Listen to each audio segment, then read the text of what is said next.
365 დღეყავი, 5 საათი, 48 წუთი, 46 წამი. ქართული მზის კალენდარი კი ასე გამოიყურება. 365 დღეყავი, 5 საათი, 48 წუთი, 45 წამი. აქ განსხვავება მხოლოდ 1 წამია.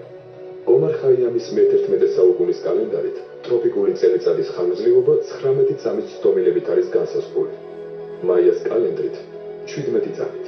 ესე იგი, ქართული ანბანური დამწერლობა ურთულესი კალენდარული ანბანური დამწერლობა, რომლის მსგავსი კაცობრიობა აიცის.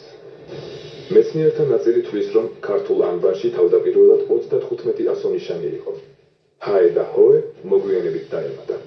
ყველა უძველესი ანბანის დასასრულის მაუწყებელი ნიშნით კერძო ჯვრით მთავრდება და ქართულ ასომთავროშიც 35 გრაფემა ჯ იდეოგრამაზის.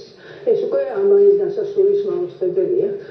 ჰაესა და ჰოეს დამატება შემდგომი მოვლენა უნდა იყოს და არის მოსაზრება, რომ ეს გაკეთებულია მავანი რეფორმატორის მიერ, რომელიც ახლობით ფარნავაზის ეპოქაში მოვაწევრდა.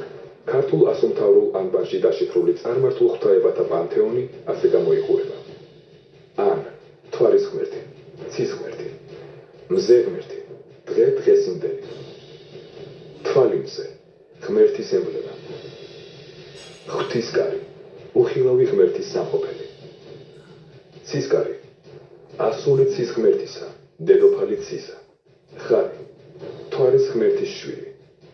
მისი ზვარაკი. ჯვარი, ანბანის დასასრულის ნიშანი. შემოიღო თუ არა ქართული ანბანი, ამოქმე და128 წლიანი პერიოდი, ანუ ქართული წელთაღრიცხვა დაიწყო. ზის ყოველწლიური კალენდარული სისტემა. ქართალთა დროც არ გვაქვს, კალენდარიც არ გვაქვს, დროისათვის ათლასათვის ქართული წელთაღრიცხვა გვაქვს. ზის კალენდარი წელთაღრიცხვა. ქართალთა უძველესი ქართული კალენდარული თვეების დასახელებებიდან მხოლოდ 11 მათგანს მივაგვლიეთ. ახალწლისა, სტუელისა, ტირისკნისისა, ტირისდენისა, სურწყუნისისა, აპნისისა, მიხრაკანისა, ანუ მარიალისა, იგრიქისა, ვარდობისა, ხუელთობისა, არდადეგისა.